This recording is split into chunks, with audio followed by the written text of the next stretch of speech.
Sorry I'm late. I had to stop by the Wax Museum again and give the finger to FDR. We know Al-Qaeda, Zawahiri, is supporting the opposition in Syria. Are we supporting Al-Qaeda in Syria? Well,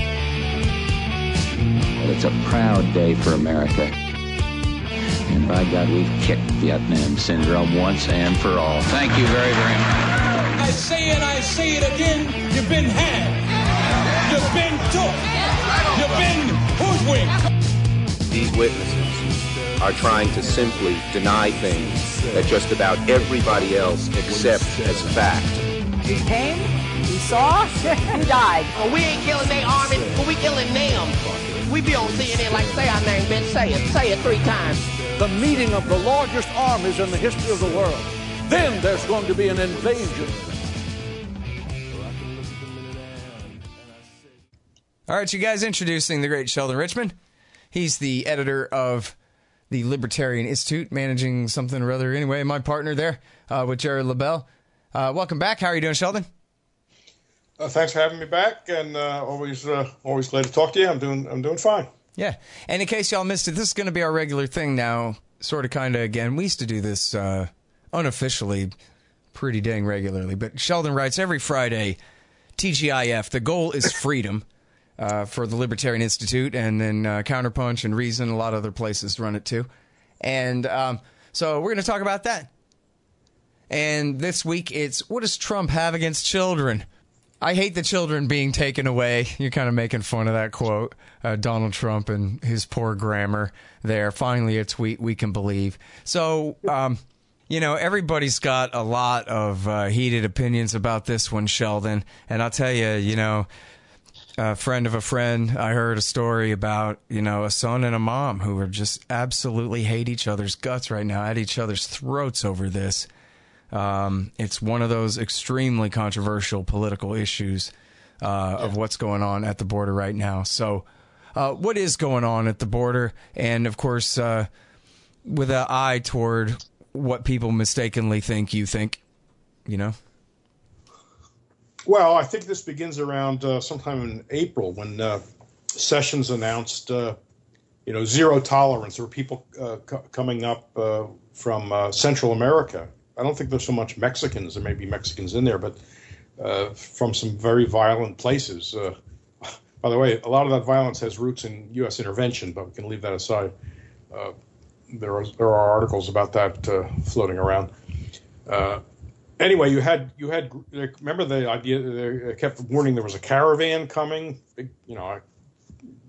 thousands of vehicles allegedly were bringing people here, families, but also some unaccompanied children. And so the panic set in, and Sessions decided, despite all the prosecutorial discretion he has, that there'd be zero tolerance. Every one of them are going to be criminally charged. And they were, and then they separated the kids from their parents, mothers or fathers, or sometimes it was an aunt, and put them in a facility, Texas, more than one facility, cages, basically. There have been pictures floating around of that, and some reporters have gotten in to see them. So this began, and there's like something like 2,400 right now. So this started getting attention, and of course, naturally, there was outrage about, two things. Number one, taking the kids away, and number two, holding them the way they're holding them. There is a court, it's called a settlement from some years ago, Flores, that says the government can't hold kids indefinitely. I think they gave them about 20 days as the limit. And they also have to hold them in the least restrictive manner. So the Trump administration doesn't like that. They're trying to get that changed. Well, there was mounting criticism, damaging pictures. Republicans, and this was, I think, the key thing, Republicans got extremely nervous after all this is a midterm election year. All of the House is up. 1/3 of the Senate is up. And a lot of Republicans are very nervous that it just looks really bad about kids being torn away from. And a lot of these are running in, districts that could go either way, I guess. But the idea of a baby being taken away from a breastfeeding mother is not a really good thing when you're running for re-election and you're in the president's party. So he then relented but let's actually say he appeared to relent the other day when he signed an executive. Well, I should back up a step. Trump tried to blame the Democrats, and especially the Obama year Democrats and Obama, for this, as if he had to do this. I wouldn't be doing this if they would just pass, if they would change the law. Well, that was a lie. Ilya Soman, who's a very good law professor and blogger at the Volokh Conspiracy at Reason, you can look him up, and I think I linked to it. I do link to it. This just totally destroys this point. It's not in the law. It's not required. There may be some provision in one of the laws that says the administration may do this, but the people defending Trump always fudge that term, right? May gets conflated with must, or so authorized is conflated with required to, and those are two different things. He doesn't have to do this. He's railing against the Democrats for, he's like a kid in a schoolyard. You made me do it. It's your fault. But then all of a sudden, 2 days ago, he announces he's going to sign an executive order to stop this. Well, if it was the law and he can't help it, how can he sign an executive order? So clearly he either knew or found out that he was lying about, or, that he was speaking inaccurately about this. Most likely lying, or he doesn't even care, really. I don't know if it was actually lying. He doesn't care what the truth is, so I don't know if that's a lie or not. People can figure that out for themselves. So anyway, he announces he's going to stop this by executive order. But meanwhile, he was holding the kids hostage, and this was openly admitted to, to the Democrats, saying, and the Republicans, if you want me to stop taking these kids and caging them up, pass a bill that will have the wall, that will cut legal immigration, not just go after illegal immigration, which is bad enough, but cut legal immigration, and stop the family migration part of the immigration system, where someone who gets in and gets a green card can then bring in family members to keep families together.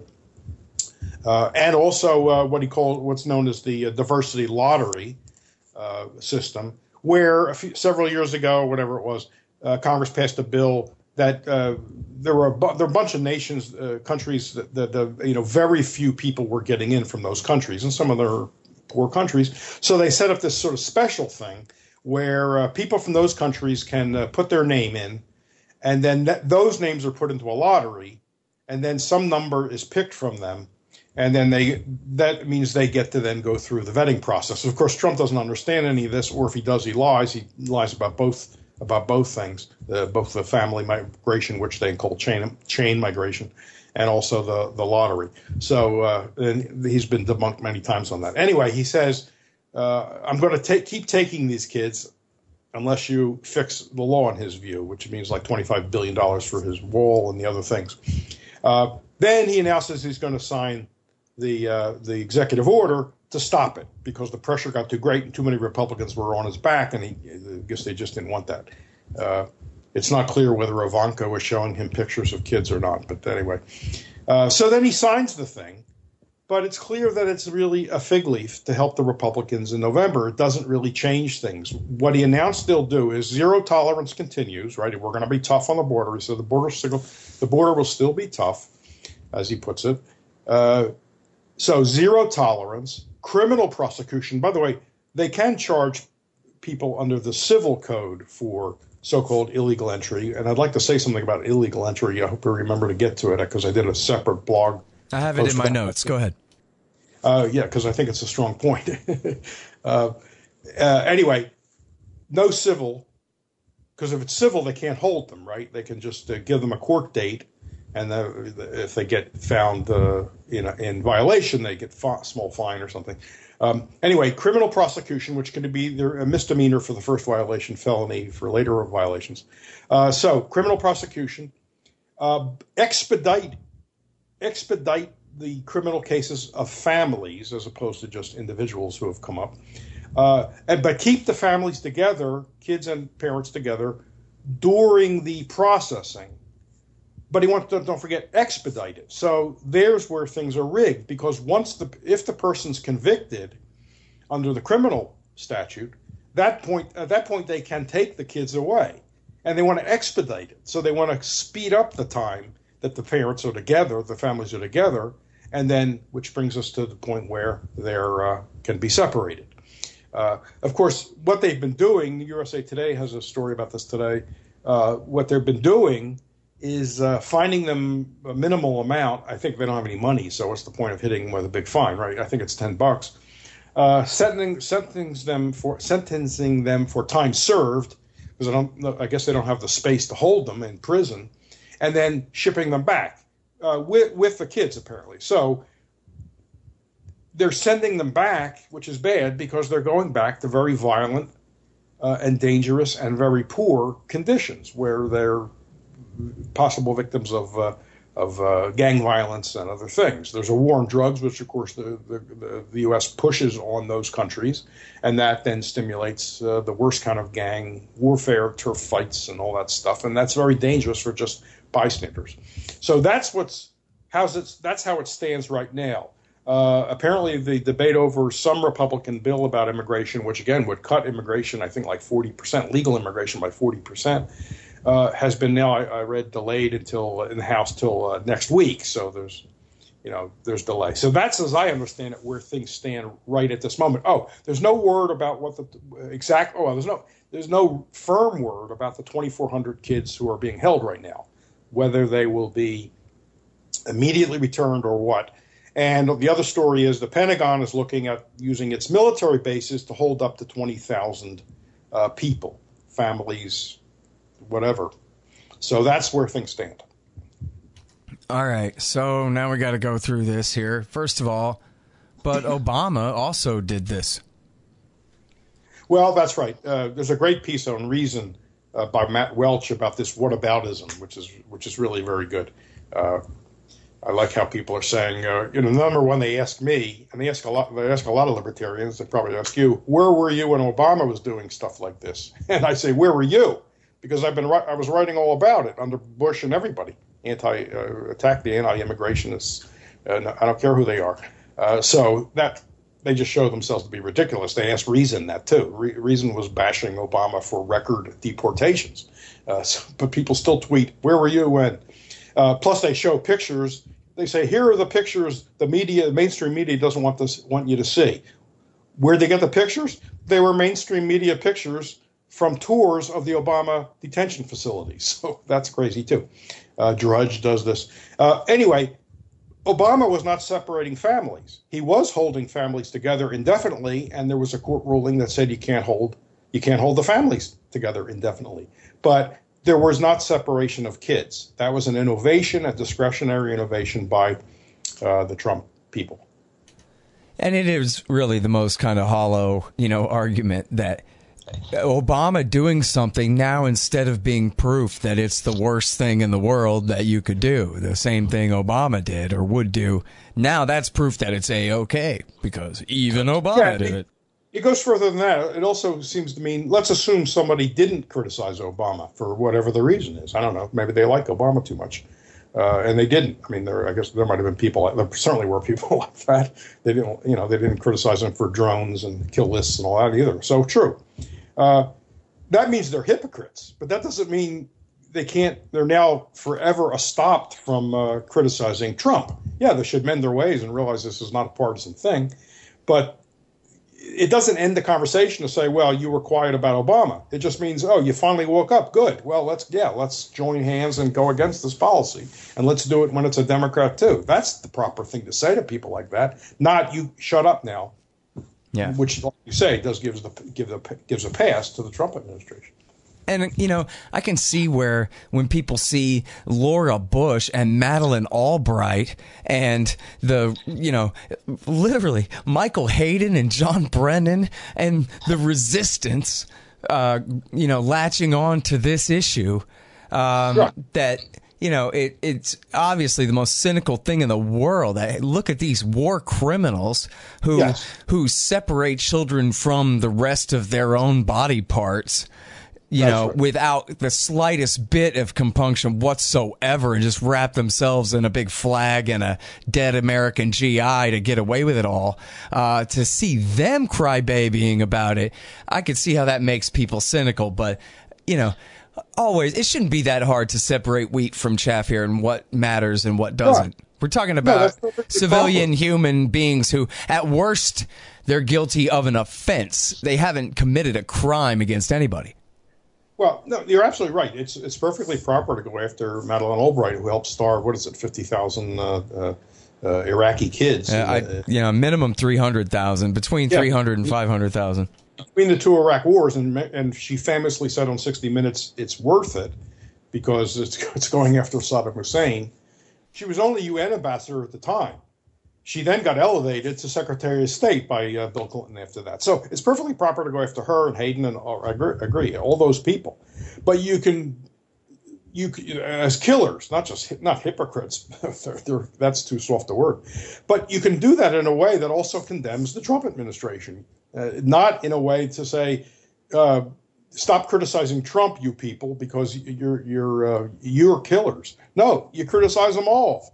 And of course, Trump is, as I point out in the second part of my article, Trump is mistreating kids. Again, nice word, mistreating, euphemism there, is mistreating kids all over the Middle East and beyond, Africa, wherever he's dropping bombs and flying drones and supporting repressive regimes like the Israeli regime.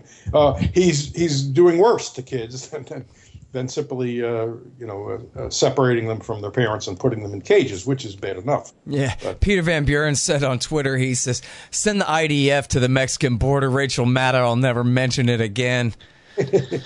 Got that right. All right, just say they're Palestinians. Yeah, just call them Palestinians. Yeah, exactly. Send the IDF. Just say Palestinians are trading across the Rio Grande. You know what? I bet some liberals going to try that.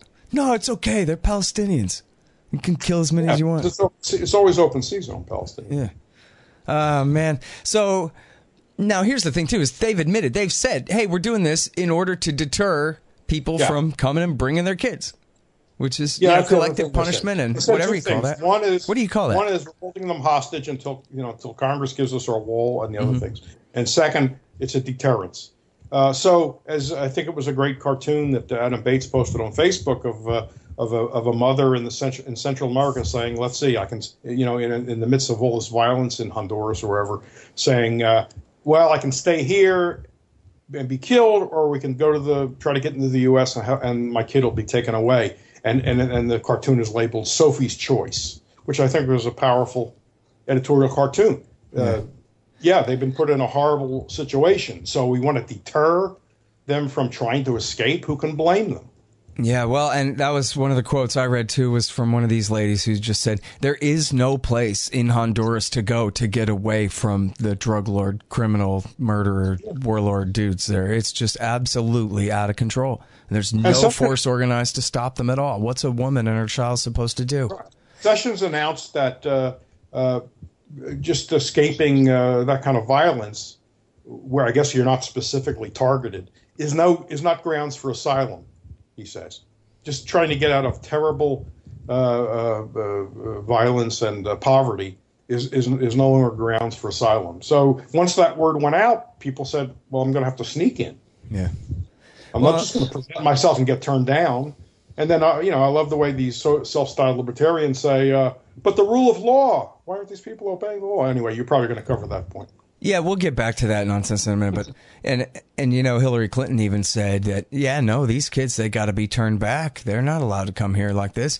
And, that was just her, twisted psyche, calling out there because she had aided and abetted the coup in Honduras. Not that the previous guy was great or whatever, but the guy that was overthrown by the military that then she at least ratified after the fact as Obama's Secretary of State, ushered in, he was basically a right-wing business criminal and made big deals with the drug lords. And so on one hand, you have USA enforced hemispheric drug prohibition on the international trade in these substances, creating these criminal gangs in the first place. And then you have American rubber-stamped coup d'etat, which allows their closest allies to seize power in the country and turn it upside down.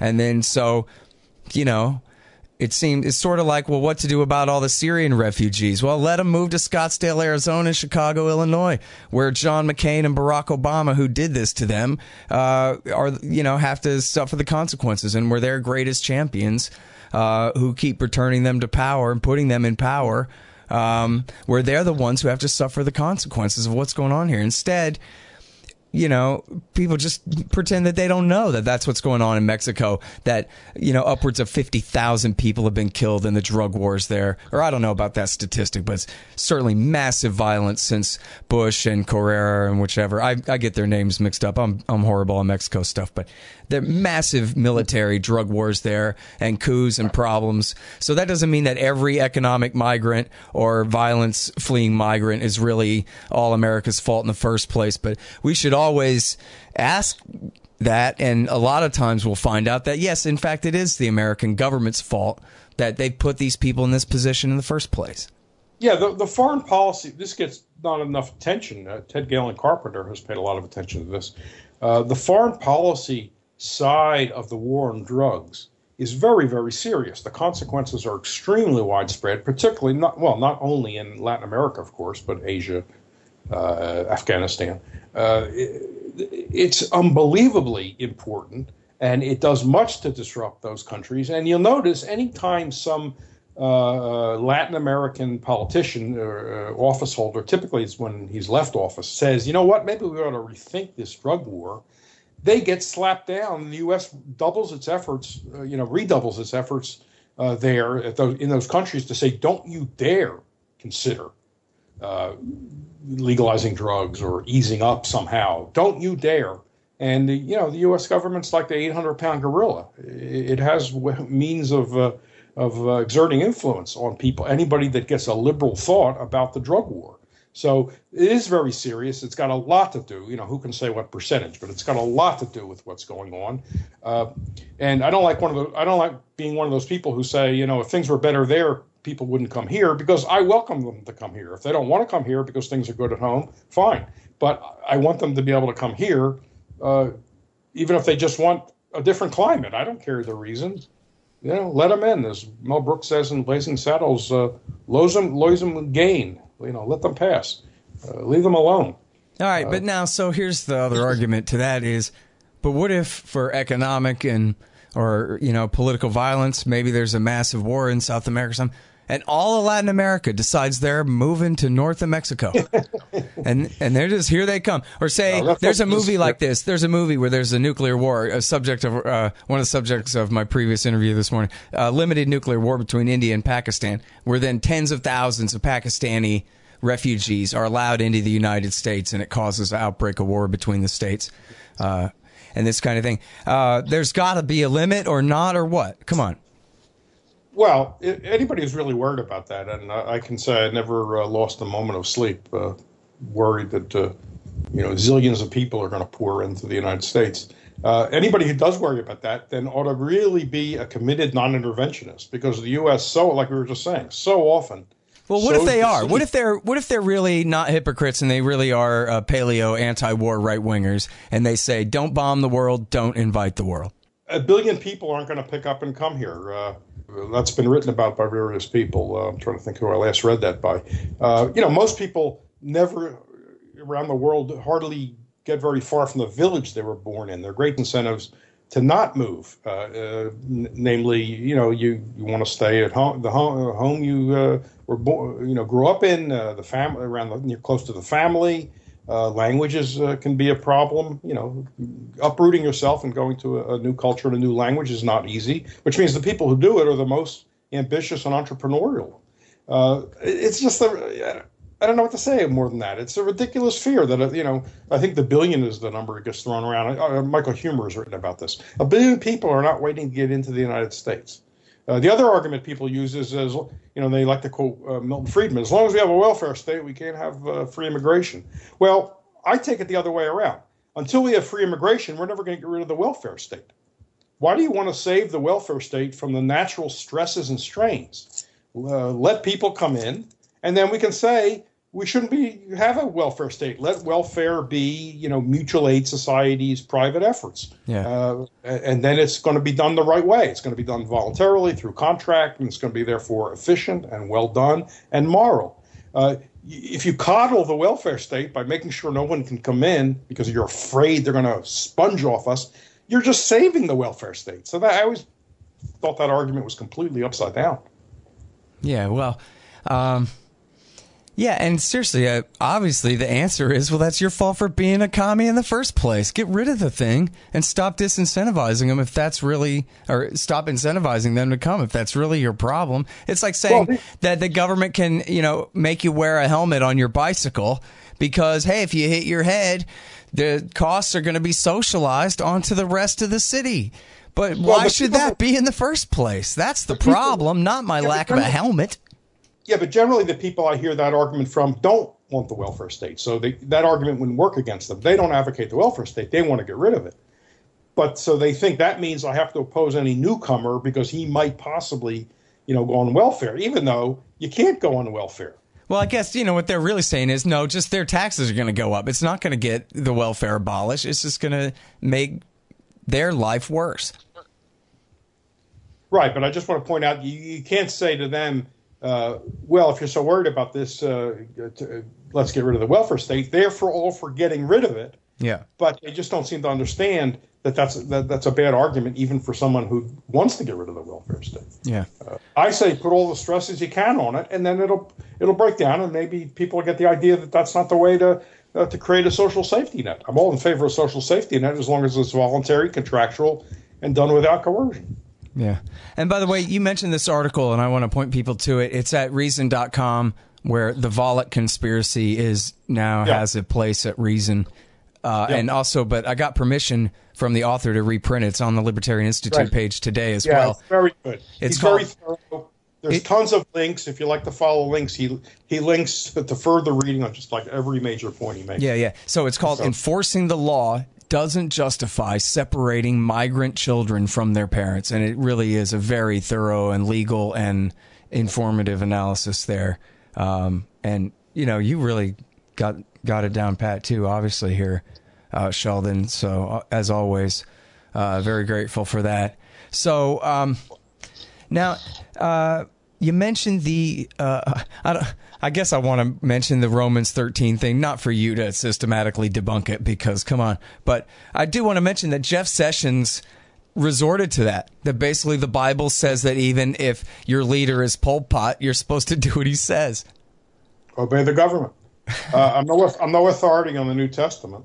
Well, you know what? You are an authority on the U.S. Constitution. Does it say in there that the U.S. state is ordained by God to exist? That's right. Yeah, it doesn't say that. In fact, God's name, strangely, didn't even show up in the Constitution. And they asked Hamilton. Somebody asked Hamilton afterwards, "Why is that?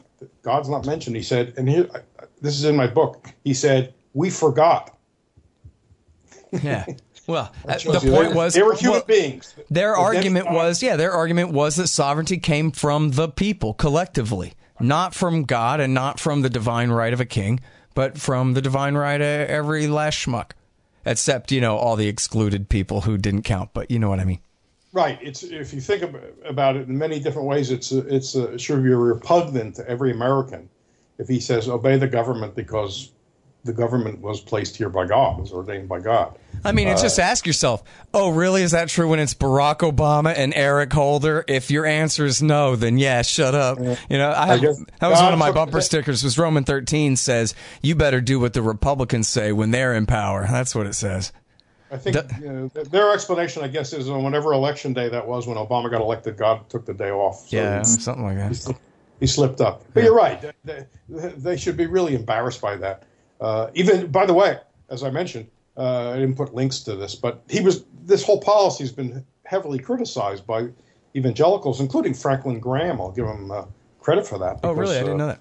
Graham has been a big Trump supporter, has been to the White House and endorsed Trump during the election, during the campaign.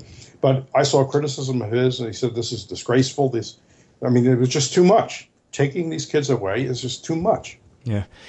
I'm sorry, I know you got to go, but can we do one more question here? Yeah. Oh, yeah, sure. The wall. Trump said one of these things before he quote unquote gave in, as you said, that's not all it's cracked up to be anyway, but he was saying, well, give me my funding for the wall and maybe I'll stop, that kind of thing. And yet, first of all, you could talk about the libertarianness or lack thereof if you want, and the facts of all of that with the eminent domain and that kind of thing. But also, isn't that whole thing just a bunch of crackpot BS anyway, in terms of building an actual giant wall down there? There's no real plan to ever do that, is there?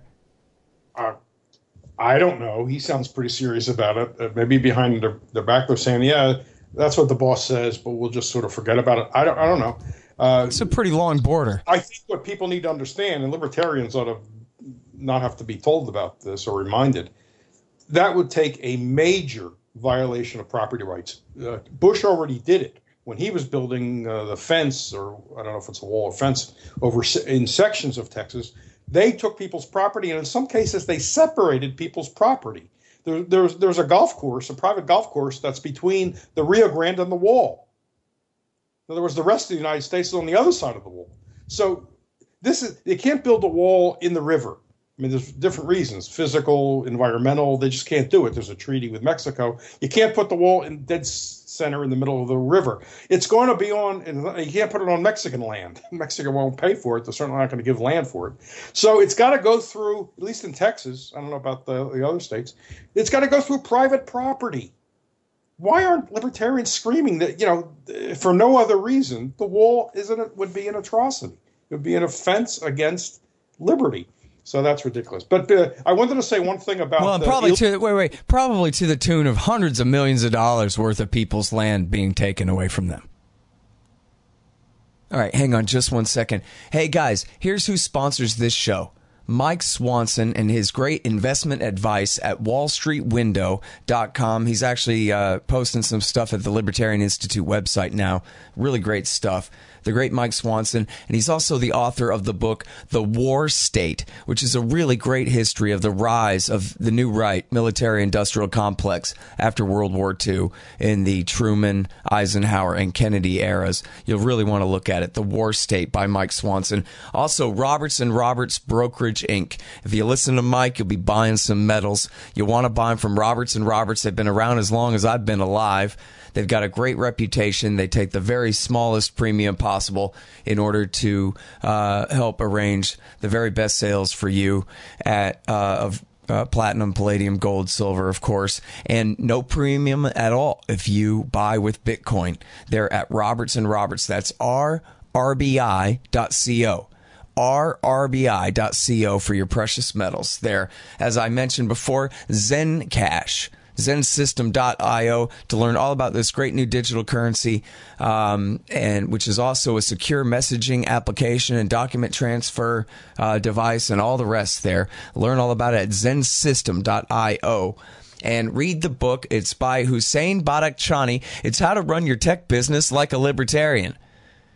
That's not the title. The title is No Dev, No Ops, No IT. Those are all one word each, if you take my meaning. No Dev, No Ops, No IT by Hussein Badakhshani. It's really great. And check out libertystickers.com for all your anti-government propaganda. I made up most of them. And, that didn't work out with the new website I kept promising you. But now supposedly someone else is promising one. So I guess we'll see if we ever get a new website. But there's still a lot of great anti-government propaganda, and you could buy it at libertystickers.com. Now, one more thing. Check out scotthorton.org. We've been having some server problems, but otherwise, scotthorton.org is a great-looking new website, as you can tell. And if you want a good 2018 model website for your business or for whatever you're doing, your opinions, check out expanddesigns.com, the great Harley Abbott over there. And if you go to expanddesigns.com/Scott, you'll save $500. Yeah, unbelievable. Farmland, productive land, homes. I mean, thousands of miles worth of people living property on the far side of the wall. And it's not like there's just a door there that they can come in anytime. They have to go through some rigmarole. So it begins to look like the West Bank. Man. All right, I'm sorry. Go ahead. I was going to say something about illegal entry because we all use that phrase. And right, and this is a separate blog entry on the site at the Institute, too. Yeah, and it's linked. It's linked to my article. So this is a logical point that has bugged me. So let's imagine someone who's standing on the Mexican side of the U.S. border, across the river there, or just across the line, whether it's a river or not. And now at that point they are not covered by U.S. law, right? Because the United States, at least at this point, has no jurisdiction in Mexico. Historically, I guess that's not always been the thinking of of Americans, but Yeah. But at the moment, if you're a Mexican or a Central American who's in Mexico, the U.S. law can't touch you. You're not you can't obey or disobey U.S. law if you're standing in Mexico. Let's put it that way. So to cross into the U.S. from Mexico, you have to start in Mexico. So the moment you start your crossing, you haven't violated American law, because you can neither violate nor observe American law standing in Mexico. So once you get into the U.S., you've crossed already. So I maintain, not that I believe I could convince a judge of this, but I maintain that no American law has been broken. Now I go on to say, okay, so some clever person will say to that, okay, we'll just quickly rewrite the law to say you can't be here without a paper showing you have government permission. But now I cry anti-discrimination, and on a totally frivolous grounds. I don't need to have a paper. I was born in Philadelphia, Pennsylvania. I don't need to have a piece of paper either on my person or even in a safe deposit box somewhere or under my mattress. I don't have a piece of paper saying I have permission to be here. But let's say somebody standing next to me who was born in, Belize or someplace, or Honduras, he doesn't have a piece of paper either, but that guy's going to be snatched and taken before a judge and maybe caged up or thrown out. But I'm not going to be. On what grounds? Place of birth. Purely place of birth. That's discrimination. That's unequal protection of the law, and a liberal value is, as long as we have government making laws, equal protection of the law, or equality under law. Yeah. So I think the whole immigration law is rotten to the core and ought to be just stricken. All right. So then one more thing, then, as long as you're still here. But what about they say, hey, if we had a private property anarchy, then people would be trespassing to sneak across. So we need Homeland Security for the time being until we because immigrants vote Democrat, and somehow Democrats are more statist than Republicans, I guess. And so, the answer to those things, I'm going to leave it to you to plug the book that deals with all this, because I unfortunately don't remember the name of the book. But say the name right now. Who wrote the book that it refutes that all that business?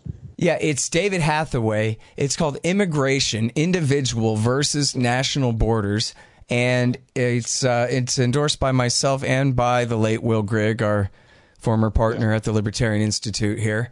And it's a purely Misesian praxeological case against border enforcement. The United States of America, Texas, Mexico are not in it. It's simply praxeological, that is logical, first premise type inductive argument in the Misesian fashion. Let me say something just quick about the question you initially asked. The premise of people that ask that question, isn't it the case that if we had a totally private property society, somehow this problem would go away? They seem to assume that everybody's, I don't know, I'll be blunt, a white supremacist or a Northern European supremacist as they are, and would therefore not want, brown people from Latin America coming there, so that's how they would handle the situation. I say that's ridiculous. Most people would welcome people coming. They're looking for potential employees, potential renters, potential friends, potential people who will open up restaurants with food that they don't normally have access to. I mean, all kinds of reasons. It's like I wrote a couple of weeks ago. Freedom leads to a greater and greater association. It takes force to keep people apart. They naturally are curious about each other. They want to learn new things, and there are going to be roads that the owners of which will welcome the traffic of anybody, whether it's to come to the shopping centers or whatever, visit the homeowners, visit friends. It's just ridiculous to think a private property society is going to be somehow a closed society. That's nonsense. The country's not going to end up being like one big country club where they have membership committee and you can't get in unless you're a member and strict membership criteria. That image, which Hans Hoppe has sort of promoted, is complete crap. And where would all us undesirables go? We'd have to immigrate to Mexico, I guess. It's not how it's going to work. If a couple of property owners who own adjacent property want to say, you know, nobody but us white European stock types can come on the property, yeah, they're totally free to do that. I agree. If the government exists, it shouldn't stop them, and there shouldn't be, people shouldn't throw stones through their windows. If they want to do that, great. We'll ignore those people. But that's going to be a minority of people. And over time, that minority will shrink. So I'm not worried about that. Well, but what about, how does it translate to, so listen, we need, if you buy the first premise that immigration's got to be limited and protected down at the southern border at all, that maybe we're anarchists even, but for now we need homeland security. Is that all right? I mean, it seems to me like just on the face of it, that could justify the Social Security, because after all, in a private property anarchy, we'd have to have some kind of pension system, of course, right? And for crippled people and retired people and whatever, whatever the situation, we would have to have a security force to protect us from invasion by the French or something. I don't know. So for now, we need Homeland Security, we need the Pentagon and the CIA and the Social Security Administration and everything that we already have, because we would have some kind of analogous system in some way if we had a libertarian society anyway. You know, they commit a fallacy that Noam Chomsky does on the left. The idea being the way, because Noam Chomsky, officially is an anarchist, right? But not today. So the idea is on both sides now is the way to get rid of the government is to really beef up the government first. I don't get that logic. I mean, my friend Gary Chartier was pointing out this morning, that was Lenin's theory too, right? Before the state can wither away, it's got to be this totalitarian dictatorship. Right. The funny thing is they don't adopt that. Chomsky says, you have to widen the floor of the cage. So you have to use democracy to limit private power so that, for example, you can join a union where you make enough money that then you can afford to really fight for bigger issues or this kind of thing.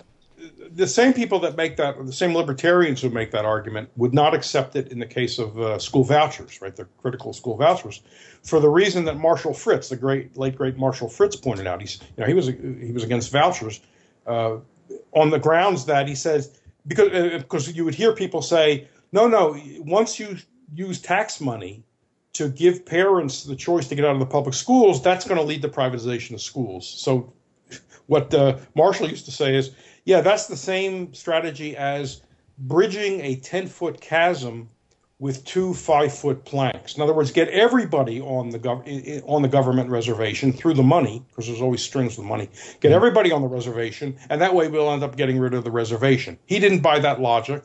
I don't buy it, and I don't buy it in the case of this either. That well, and isn't that funny, right? Is people who are willing to support Homeland Security are saying, yeah, and once we use Homeland Security to make this country as basically, I guess they mean, as white and middle class as we are, then everyone's going to turn into a libertarian, even though they're supposedly libertarians and even they support Homeland Security. The rest of American, middle class white people are right wingers who actually hate freedom and love government, love cops, love soldiers, love the worst parts of the state the most. So why are we supposed to believe that they're more libertarian than Mexicans? On any given day, or any given Mexican. Right. I don't get the logic. They want to growing the state in order to shrink it. To me, I mean, maybe I'm simple, but that doesn't make sense to me. Well, you know what's funny too? I'm sure you've had this experience too, is I've convinced communists with that before. They're like, hey, man, ultimately Marx said we want a stateless, anarchist type thing. Once everybody's equal, we'll wither the state away. But I'm just saying, doesn't it make more sense that instead of creating a dictatorship with total power over everything to make everything fair with force first, that actually probably what you want to do would just be to wither the damn thing away, right? And then he says to me, one example I'm thinking of, hey, yeah, that does make sense. Yeah, I know. That's why you should not be a communist. You should be a libertarian. Well, this is nothing new. Mikhail Bakunin was telling Marx, "You're full of crap." I mean, a contemporary. I mean, and to their credit, there are anarcho socialists or they call themselves anarcho communists who understand that you can't give total control of the government, even if you call it the dictatorship of the proletariat, thinking it's then going to go away at some point. It's not. They were implicitly public choice types. They realize that once those people get power, they're not going to give it up. Right. Why would they give it up? It's good to be the king. Well, it's good to be the commissar. Yeah. You know what? It's good to know people who grew up in the Soviet Union, too, because they'll tell you there ain't no freedom in that kind of equality. You don't want that. So that's a snare that, unfortunately, libertarians fall victim to when it comes to immigration. And I'm worried that part of the reason is, those people. When it comes to those people, then we suddenly, we talked about violating the law. These are people who would have no hesitation to violate a gun law or to make make a gun in their backyard if the government outlaws manufacture of guns. They would have no hesitation to try to get around the income tax. You have a whole cottage industry within among libertarians and some conservatives about how that's a law that can be ignored. Suddenly now the rule of law is sacred, and we got to have people obeying the law. Isn't it a little strange who the people who need to obey the law are? Even though I've already pointed out the law doesn't apply to them because they're not under U.S. jurisdiction. But is it a coincidence? Yeah. Well, and as you pointed out before, that has to take our laws seriously and treat it with great reverence. They don't treat any laws seriously when they don't like them. So I don't. I'm a little suspicious. Yeah, well, and, it's these exact same type of people who are saying, I can't stand the fact that my country is full of people from Honduras and Mexico and Laos and Vietnam and Iraq and Afghanistan, and why do these people keep coming here? And, of course, it's a pretty obvious answer if you just actually ask it honestly for a second, and the answer is these are countries America's destroyed. I was reading a thing earlier where Afghanistan's got the most refugees of anybody, in the tens of thousands now, and they have nowhere to go. We've razed their society to the ground. What George Bush did to Iraq, he didn't just invade Iraq. He obliterated their society. So they've had a whole other war since then even. We could argue it this way, that in a sense we owe them. That's the least we can do is let them come in. Well, and that's the problem with. I don't really like to make that argument. It's certainly fair to point out that the U.S. government, with most acquiescence of most Americans, destroyed those societies. And at the very least, I mean, they should be able to come anyway. Because I don't want to imply that someone who doesn't come from one of those countries shouldn't be allowed in because we don't owe them. So, I just think people invent arguments. They strain for arguments they'd never make in another context. And that makes me wonder, what's the real agenda there? I mean, I had someone tell me on Facebook, accuse me of being fine when the government, how did he put it? When the government, I'm all for the government when it forces association on him and other people. And the example he gave was same-sex marriage. So in other words, if the government finally says, okay, we're no longer going to put impediments in the way, legal impediments and whatnot in the way of people who same-sex marriages, that guy regards his liberty as his rights and liberty violated by that. Because he has to know someone who's now in a same-sex marriage? He now has to live in a society where some same-sex couple is married and they can illegally call it marriage. That violates his freedom somehow. These people turn out to be not much of an argument, I gotta say. These people end up being the very snowflakes, right? They accuse other people of being. They're shattered by the idea that someone across town either is the wrong color or the wrong stock or is involved in some sort of relationship that they regard as not normal. Their liberties violated. Well, I don't think that person can possibly call himself a libertarian, because that has nothing to do with liberty. And if you don't know that, go back and read some books before you start talking, because that's got nothing to do with liberty. Your liberty doesn't mean I don't have to have anybody even anywhere near me that does something that I regard as not normal, not violating people's rights, just living in a way, peacefully, quietly, living in a way I don't approve of. Your liberty's not violated by that, buddy. That was crazy. You know what? And I'm sorry for beating this dead horse too, but if anyone has ever gotten out from behind their computer monitor and gone to the city, you'll see how this is all completely ridiculous. I don't know how anybody is, what world anybody's living in where there's some kind of homogeneous society worth preserving here. Right, and I think there are surveys that show that people with sort of the worst attitudes about immigration live in areas that they never see an immigrant. Yeah. And by the way, you know what? When it comes to people's fears about the radical right and Nazis and this and that kind of thing, well, the only real, there are some Nazi groups outside of prison, but they all were born in prison, and they're all really, side effect of the war on drugs, and the war on poor people, and the rest of it that our government's been waging all this time. So, just in the same sense as, I guess, criminal gangs of all descriptions really have their headquarters behind bars sometimes, Yeah. And, when people say, all the fears, every fear that people voice about, the immigrants today, those were voiced about every previous group. And so, they don't fit in, their culture is different, blah, blah, blah, blah, blah. Every one of them. You can go out about the Irish, the Polish, Jewish people, every single group. So that's an old song, and that ought to make people very skeptical about it. And I love when they say, but they don't speak English. And my son, Ben, always reminds me of, was it Doug Stanhope, who says, it's a great bit about pro-immigration bit where he says, yeah, you're concerned that people don't speak English. How about your English-speaking next-door neighbor that you don't even have eye contact with? You avoid any contact with him. He speaks perfect English. You don't seem to care about that. Yeah, that's funny. He also talks about all the people who come into the country every year who are all freeloaders and who don't speak the language and aren't productive, and all they do is take and never give and this and that. And of course, he's talking about babies, those freeloaders, Yeah, one of the things the immigrants take, which is a little inconsistent with the welfare thing, is they, quote, take jobs, which is kind of Bernie Sanders' side of it. But they're both taking jobs and taking welfare. Of course, they can't get on welfare. You got to be here, quote, legally with like 5 years under your belt before you can even apply for anything. So that's all bogus too. They'll invent things because they're afraid of people who originated in a country other than the United States. And they might want to talk to the Native Americans about all that. Maybe they should have had a tough immigration policy back in the early days.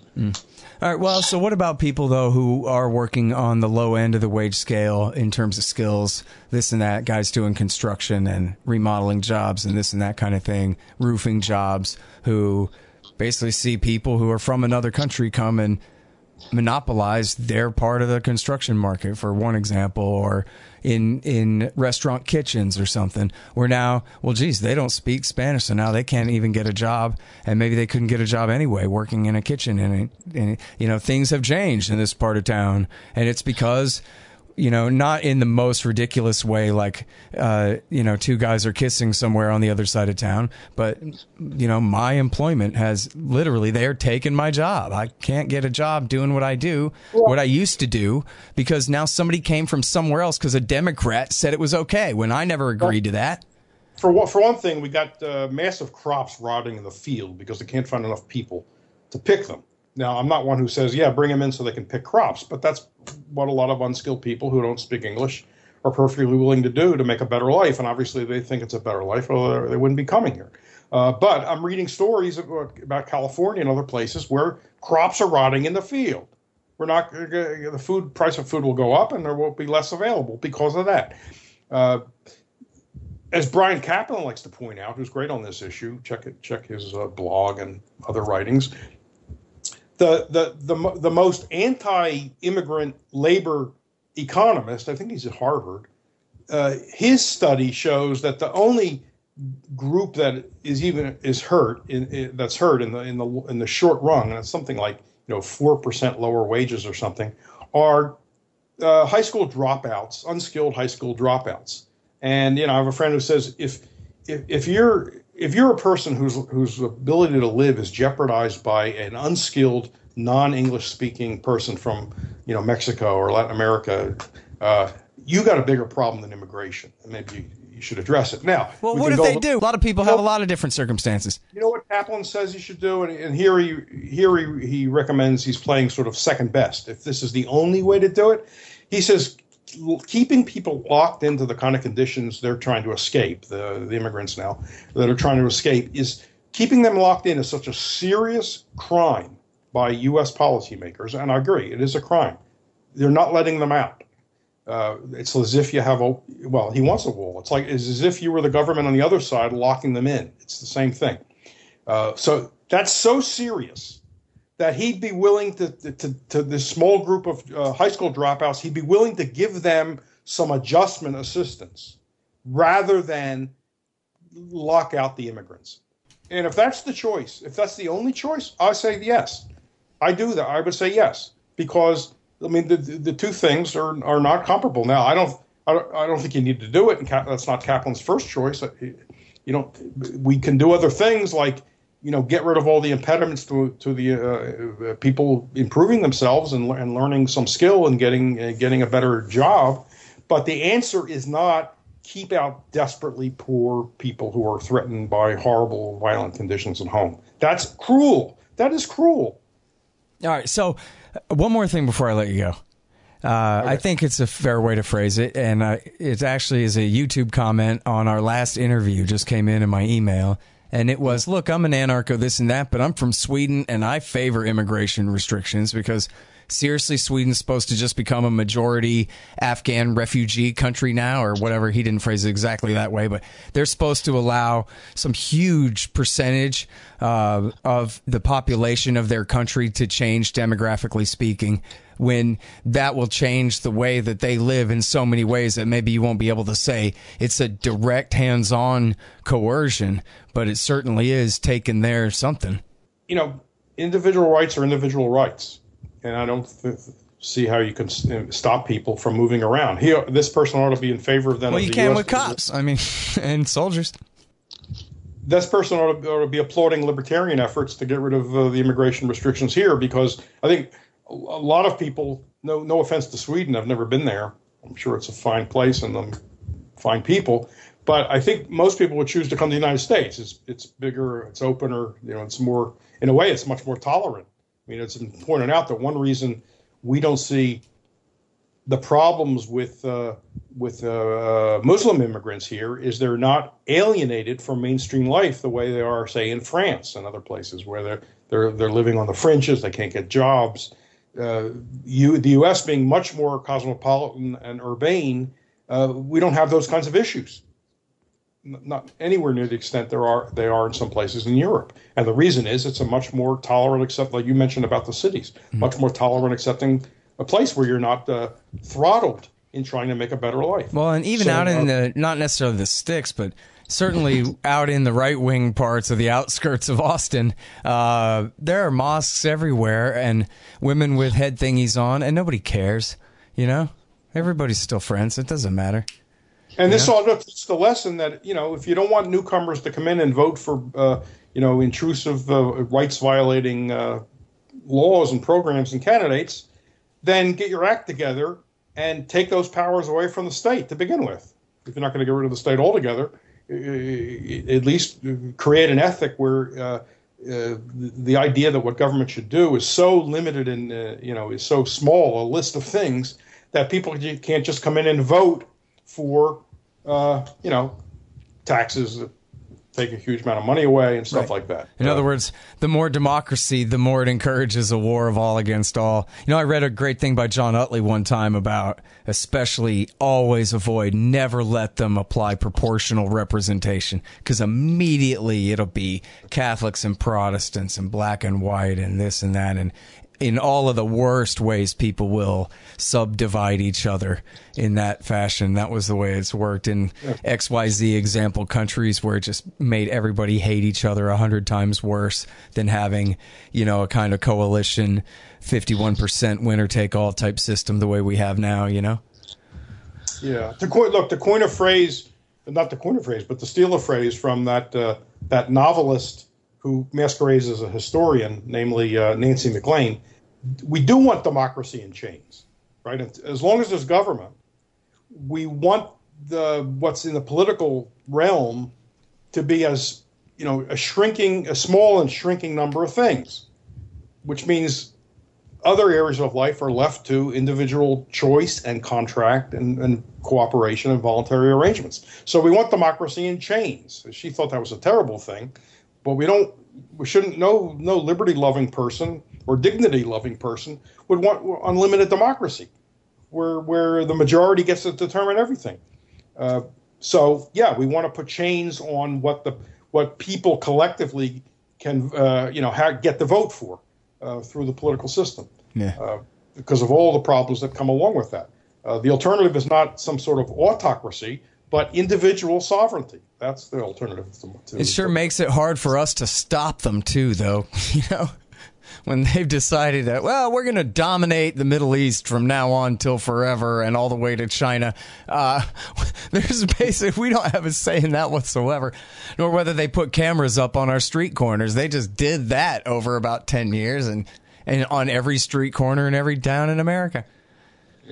Nobody asked. You shouldn't underestimate what private efforts would, if the government would get out of this whole immigration business, what private efforts, foundations, religious organizations, just all kinds of voluntary associations can do to welcome and settle newcomers, even large numbers. There are always people who care about that stuff and they volunteer, they set up organizations, they donate money.